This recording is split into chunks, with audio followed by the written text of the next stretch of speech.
नमस्कार दोस्तों जिस विषय के ऊपर आज मैं बात करने वाला हूँ, पहले तो इस पे असमंजस ही रहा कि मैं इस पे बात करूँ, वीडियो बनाऊँ या ना बनाऊँ। लेकिन फाइनली मैंने सोचा कि नहीं, बात करनी चाहिए। तो ये बात शुरू होती है आज से करीब 25-30 साल पहले। उस टाइम पे लोगों का आपस में सौहार्द बहुत था। मतलब गांव की अगर कभी मैं एक शादी की बात करूं, किसी लड़की या लड़के किसी की भी शादी होती थी, विशेषकर अगर किसी लड़की की शादी होती थी, तो लड़की पक्ष वालों को ज़्यादा महसूस नहीं होता था। मतलब सारा परिवार एक साथ मिलजुल के वो कार्य, शादी का कार्य करते थे। और इतना कुछ लगता नहीं था कि जैसे बोलते हैं ना कि काम करने वाले लोग आजकल हायर किए जाते हैं, लेकिन उस टाइम पे सारा गांव मिलजुल के, जैसे सब्जी काटने से लेके कोई भी काम हो, पंगत में पानी देने वाला या सामान ढोने वाला, कुछ भी हो, वो सारा मिलजुल के करते थे। तो अभी भी है, लेकिन उस लेवल पे नहीं है जो हमने देखा हुआ है।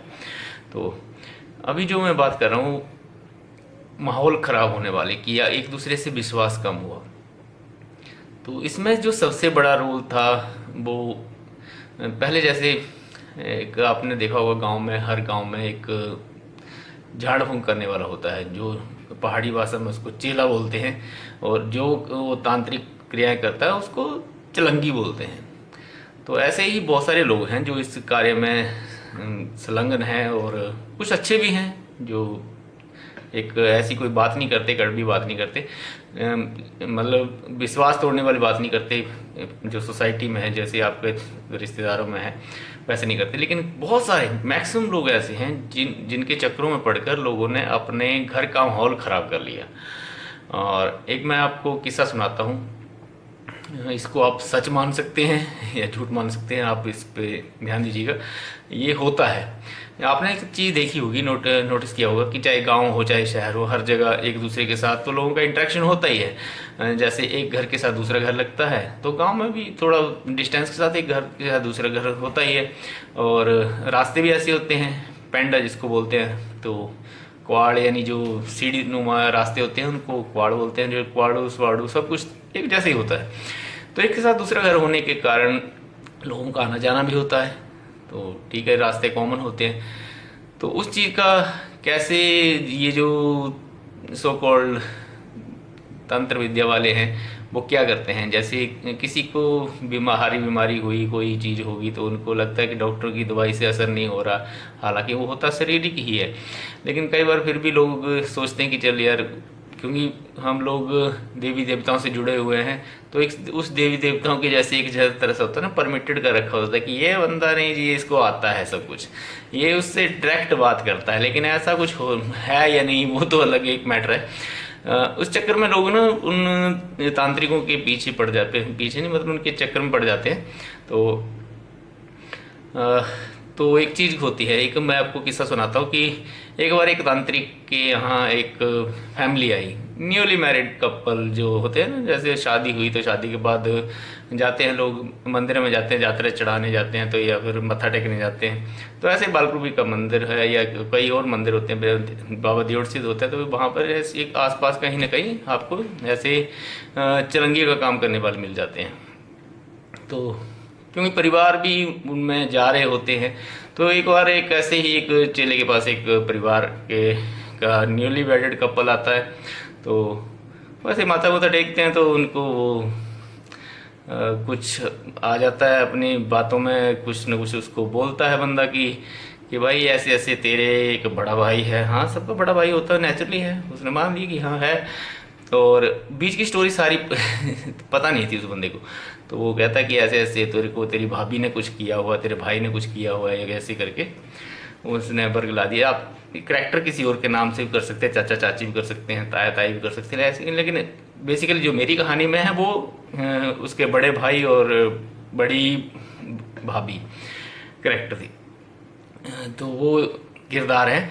और तो जब वो वापस जाता है लड़का, क्योंकि एक तो उसने जो कुछ सुना, जो कुछ उन्होंने बोला, तो उससे उस लड़के का मन बहुत आहत हुआ। वो वापस गया अपने गांव में और उसने ऐसे से सारी बात अपने बड़े भैया भाभी को बता दी। हालांकि शायद उसने मना किया था उस जो तांत्रिक ने।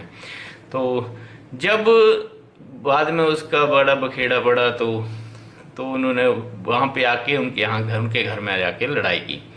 तो बीच की स्टोरी ये थी कि उस लड़के के जो माँ बाप थे वो जब वो छोटा था 4-5 साल का रहा होगा या 7-8 साल का रहा होगा तो उसकी डेथ हो गई थी।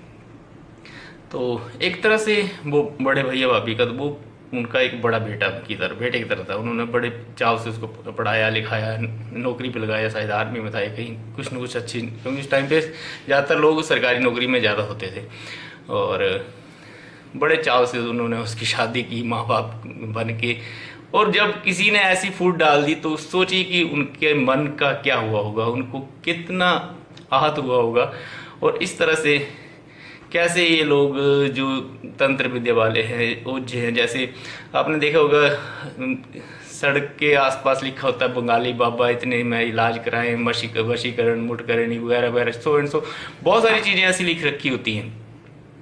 और दुखी जनता, वो होता है ना मरता क्या नहीं करता, वो इन चक्रों में आ जाते हैं। आपको इन चक्रों से दूर रहना चाहिए। ये गांव के परिवेश में, बात हिमाचल की नहीं है, बात पूरे हिंदुस्तान की है। पूरा हिंदुस्तान ऐसी ही व्याधि है, इसको मैं बीमारी ही कहूँगा, ऐसी व्याधियों से जकड़ा हुआ है। और हमारा फ़र्ज़ है कि जो हम पढ़े लिखे लोग हैं वो इन चीज़ों से दूर रहें। मैं ईश्वर के खिलाफ़ नहीं हूँ, ईश्वर को मानने का मेरा तरीका अपना हो सकता है, लेकिन फिर भी जो भी लोग अपने अपने तरीके से मानते हैं, कहीं पर भी ये नहीं लिखा है कि किसी के घर में आग लगा दी जाए। किसी का विश्वास मतलब अगर आपके ऊपर विश्वास है तो उसको इस तरह से खंडित किया जाए या आहत किया जाए। तो ये बहुत ही मार्मिक स्टोरी हैं। ये तो सिर्फ एक कहानी है, बहुत सारी ऐसी कहानी है जहाँ पर देवरानी जेठानी के बीच में फूट डलवा रखी है ऐसे तांत्रिकों ने।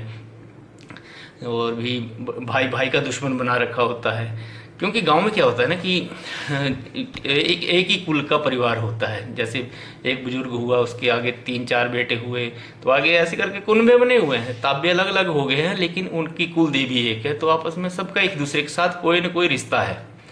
कोई चाचा लगता है, कोई ताया लगता है, कोई बड़े भैया, कोई छोटे भैया, ऐसे करके सारे गांव का मतलब ही यही है कि गूंथा हुआ समाज है, एक दूसरे के बिना नहीं है वो। अगर आप ये सोचो कि कोई एक बंदा को अलग कर दोगे, लेकिन फिर भी है तो वो आपका रिश्तेदार ही। तो इस तरह से ये चीज़ें होती हैं और वो हम बिगड़ने से बचा सकते हैं। अगर कोई बीमारी है तो बेहतर, मैंने एक स्टोरी आपको और सुनाऊंगा जिसमें एक सांप लड़के को काट देता और वो लड़के की डेथ हो जाती है इग्नोरेंस की वजह से। तो ऐसी बहुत सारी चीज़ें हैं। तो फिर कभी वो स्टोरी, आज इतना ही।